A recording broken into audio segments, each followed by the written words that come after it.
He's one of my beloved mentors, right? Huh? Terrence. Terrence chilling back, man. You stole the show, man. What you doing?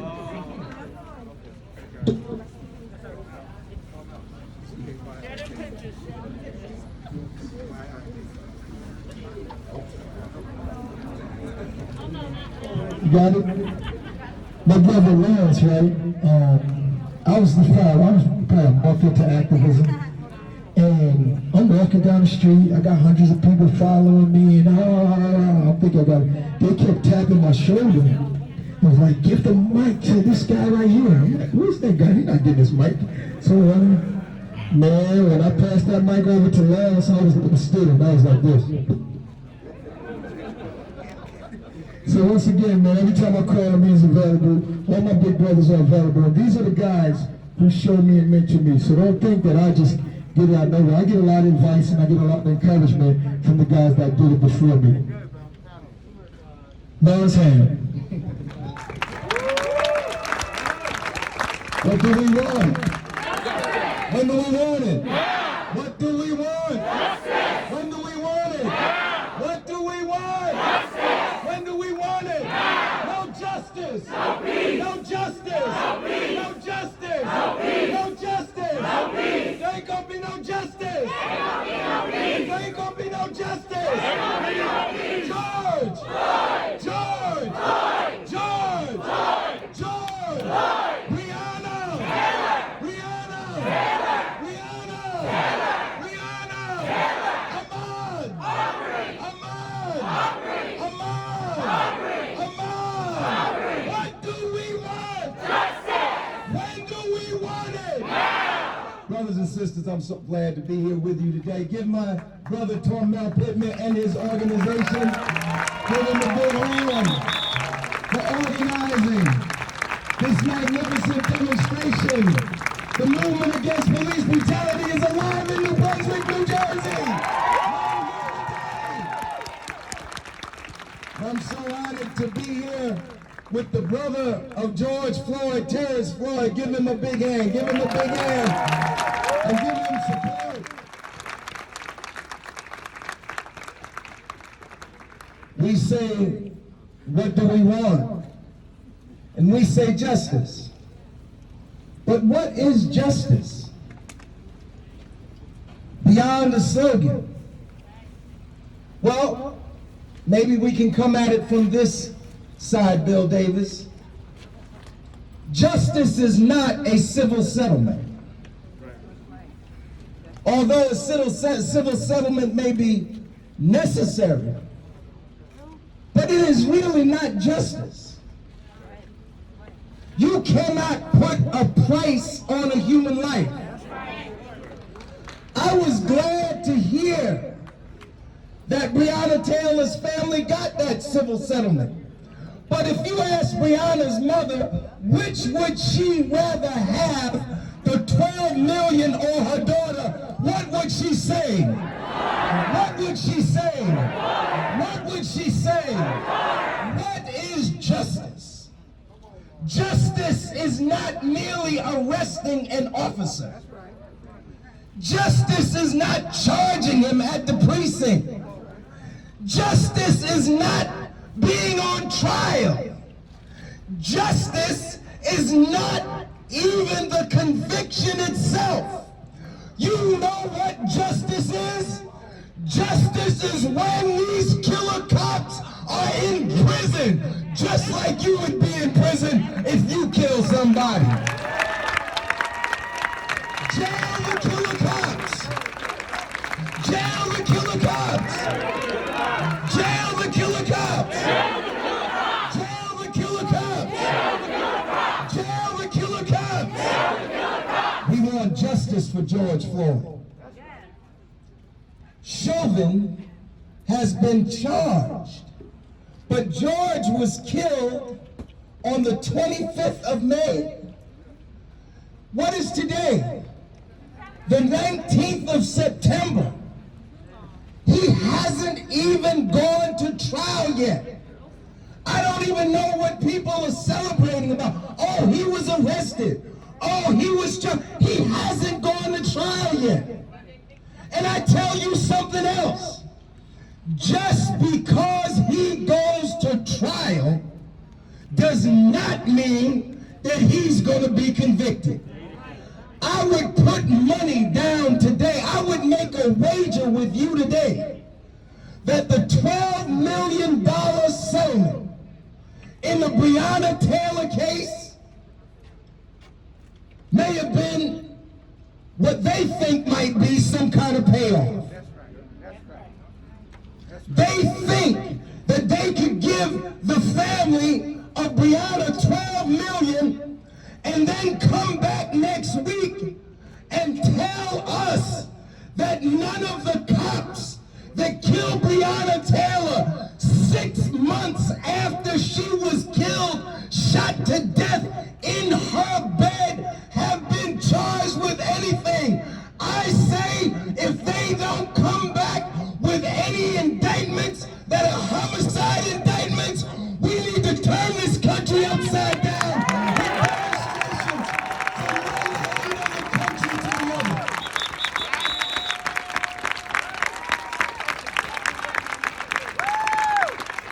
The People's Organization for Progress.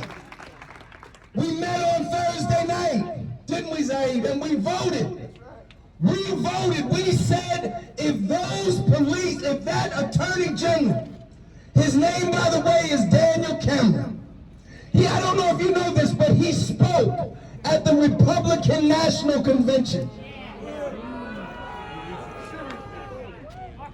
He is the one investigating Breonna's case. And he is the one that has to come back in a few weeks as to whether or not they were going to be any indictments.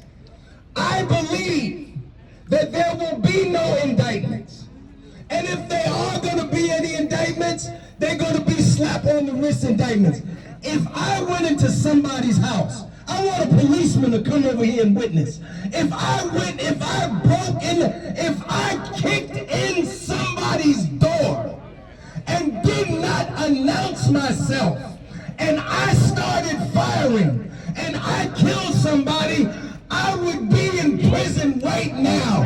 There wouldn't be any 6 months between now and then. So justice means that the perpetrators of these crimes, the people who are supposed to be sworn to protect and serve us, are in fact killing us.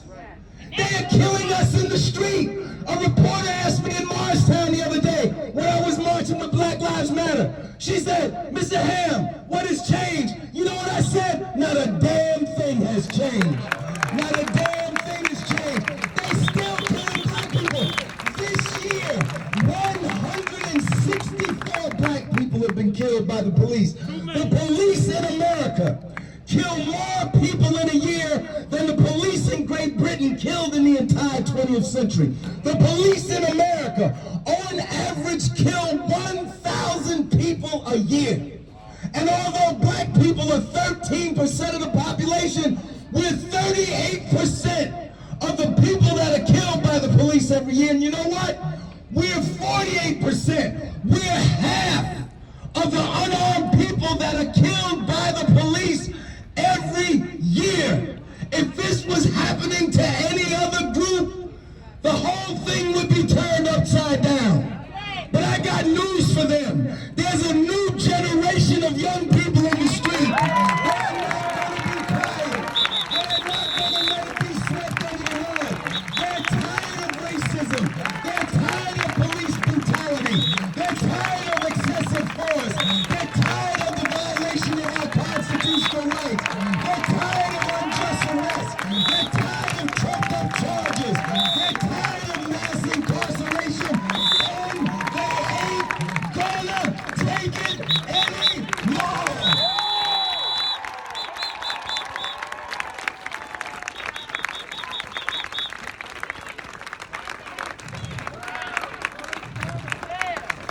Brothers and sisters, the question is, what is to be done? What is is to be done. I don't have a plan for you today. I don't have a detailed outline for you, like in your classes in college. But I know this, we got to stay in the streets. Anybody tell you to stop protesting, push them out of the way and keep on going. We got to stay in the streets.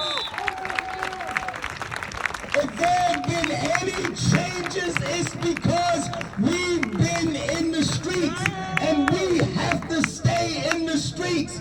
And we need to turn New Brunswick, with its thousands of students in colleges across this town, turn it into a model of protest for the entire country. Mobilize the student body from every college in this town until we get justice. What do we want? Justice. When do we want it? What do we want? Justice. When do we want it? Brother Syed mentioned Donald Trump. You know, some of the police would like to tell us, they say, well, they're good cops. Where? But I have to ask this question. What do they do? The good cops. Were the good cops there when the 355,000 member Fraternal Order of Police endorsed Donald Trump?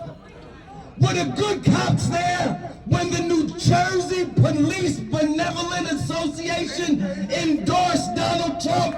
Were the good cops there when the New Jersey Association of Police Organizations endorsed Donald Trump? The police have thrown in their lot with Trump. Trump is a fascist, and the police are supporting a fascist movement in this country. And if they are good cops, these good cops need to confront their leadership, confront them, and ask them, why are they supporting a fascist?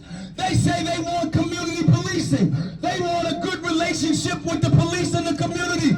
You can't have no good relationship with us if you are endorsing and supporting a fascist who's leading a fascist movement in this country. I mean, think about this. The Klan, into the Ku Klux Klan, in 2016 endorsed Donald Trump, and the police endorsed Donald Trump, and in 2020 the police have endorsed Donald Trump. The Klan and the police have endorsed the same candidate for president. That should tell you something about what we're dealing with in this country. And it's worse than that. It's not just that. And I'm sorry, tell me to sit down. I don't want to be a bad guest. Tell me to sit down. I don't want to be a bad guest. I don't want to be a bad guest. Tell me to sit down. But listen to this, because this is serious. People think we protest just because we want to protest. No, I would much rather be doing something else today. We protest because people are catching hell in this country, and we want it to stop. That's why we protest. Listen, it's not just, and I want some police to come over here and challenge me, because I'm ready to be challenged. It's not just that the police endorse Trump. See, you got to understand what we're dealing with. If it was only police brutality, it would be one thing.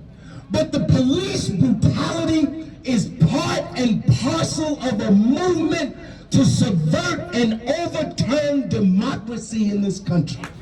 You got to understand what we're dealing with, brothers and sisters. This is bigger. Police brutality is big enough, but this is bigger than police brutality. We're dealing with the same thing the Germans were dealing with in 1936. We're dealing with a fascist movement that is arising in this country. And it wouldn't be so bad if we were just talking about an endorsement.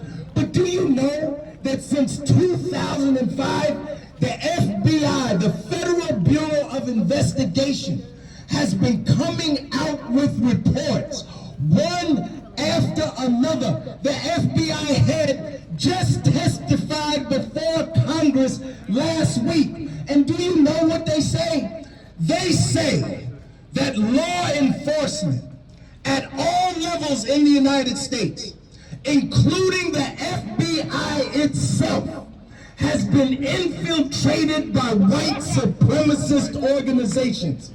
In May, the New Jersey Department of Homeland Security, I don't know how many, this wasn't no secret knowledge, this was in the news.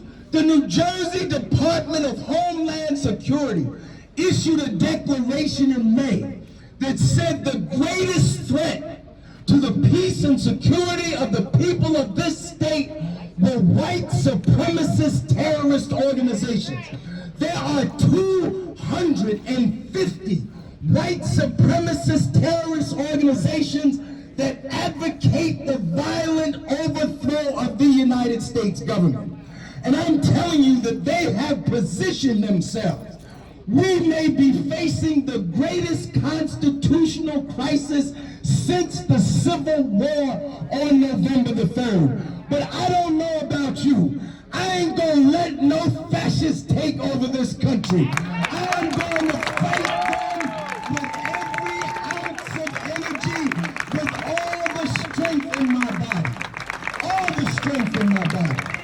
So we have to fight for justice, for George Floyd, for Breonna Taylor, for Ahmaud Arbery, for Rayshard Brooks, for Elijah McClain, for Trayford Pellerin down there in Lafayette, Louisiana, for Jacob Blake.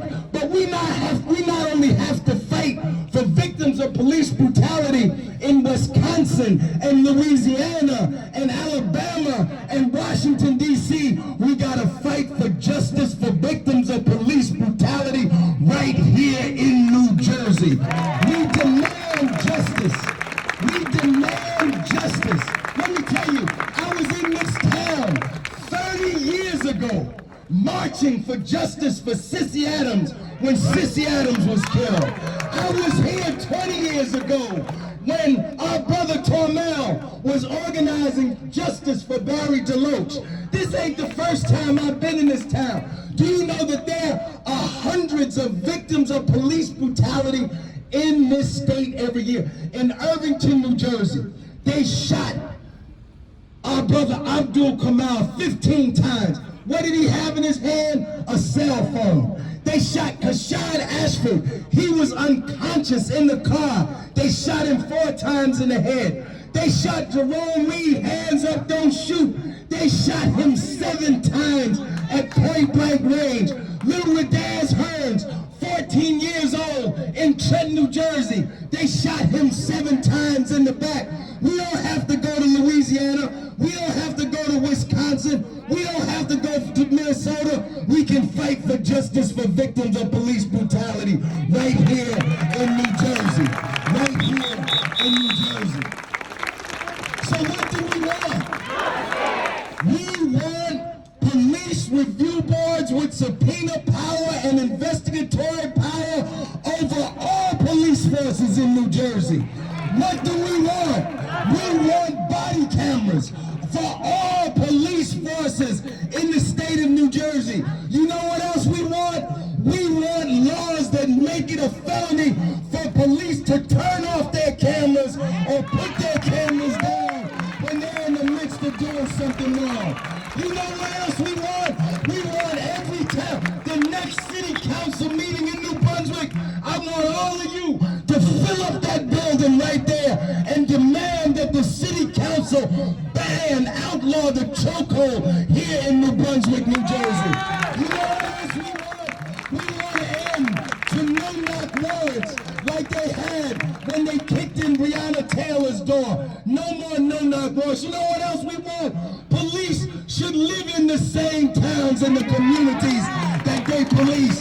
They shouldn't be no outside occupation force. What do we want?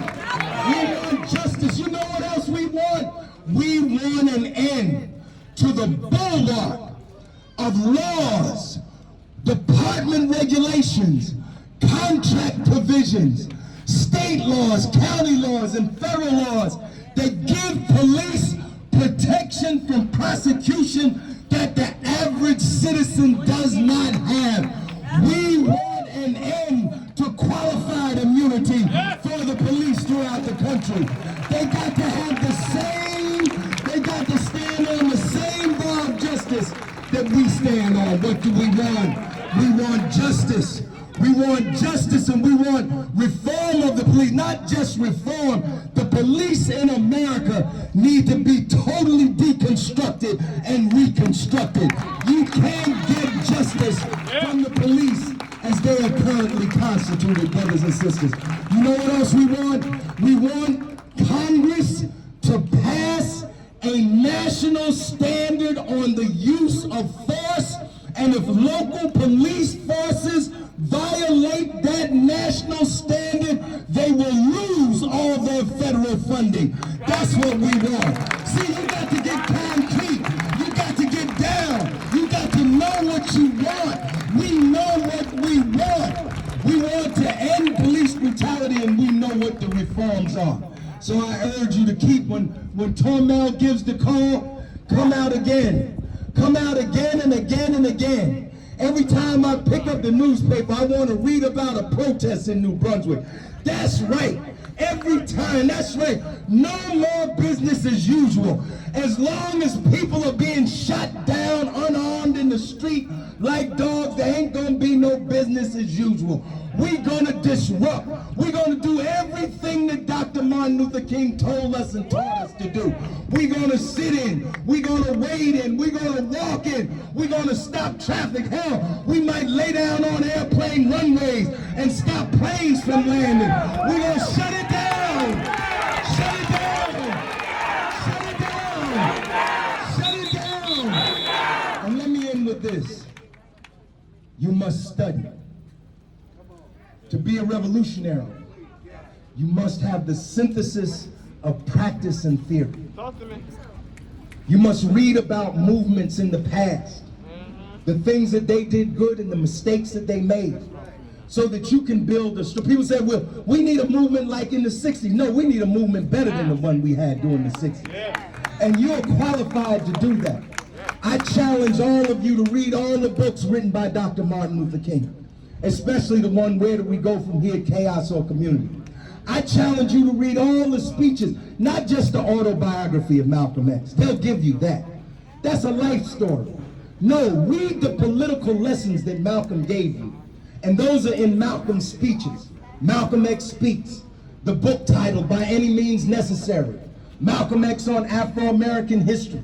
Malcolm X Speaks to Young People. Read what Malcolm actually said.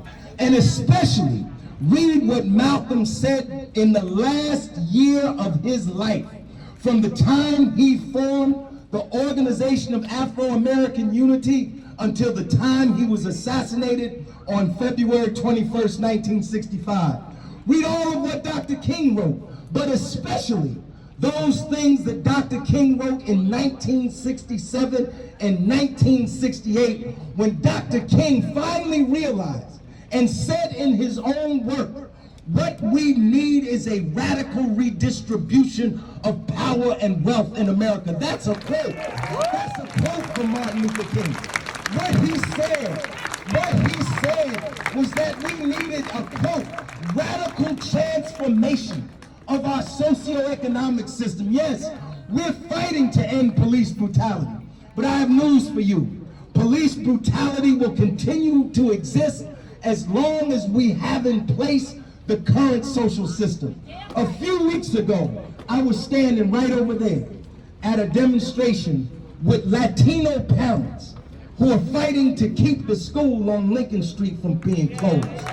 Today, now, when I was standing over there a few weeks ago, it was all Latinos out there. There was a handful of African Americans, and they were parents that had children in the school, but for the most part, it was all Latinos. Today, this huge crowd here, I don't see that many Latinos. I see a lot of black people and a lot of white people. Now listen to this, because this is going to be the most important thing I tell you for the whole time that I've been out here. No group by itself, not blacks by themselves, not Latinos by themselves, not Asians by themselves, not whites by themselves, not gay people by themselves, not straight people by themselves, no group by itself is going to be able to overturn this system. And yes, Bill Barr said that he wants to try people for sedition. Well, he can start with me, because I call for the total overturning of this current social system. But the point I'm trying to make, listen to me. Look to your left and look to your right. The people on your left and your right are your comrades. They might not be your friends. You might not hang out with them. But these people that you are standing next to, they are the people who stood with you today to demand justice. We got to build a movement of all the people, a majoritarian movement, yes, of the masses of people. And while we talk about our specific identities, we got to talk more about class. Because we got to talk more about class. Yes, I'm black, but I'm the son of the working class. My mother was a seamstress and my father was a truck driver. And the working peoples of this country are catching hell. And when we finally get to the point where we can build a movement that includes all of us in our different identities, but also includes the popular classes, the working class and the middle class, and even progressive elements of good conscience in the wealthy class. When we build that kind of movement, no one, no oppressor, no reactionary will stand against us.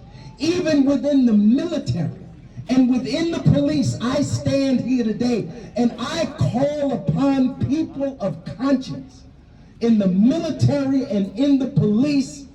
If Trump gives you unconstitutional orders, I call on you not to obey those unconstitutional orders from that fascists in the White House.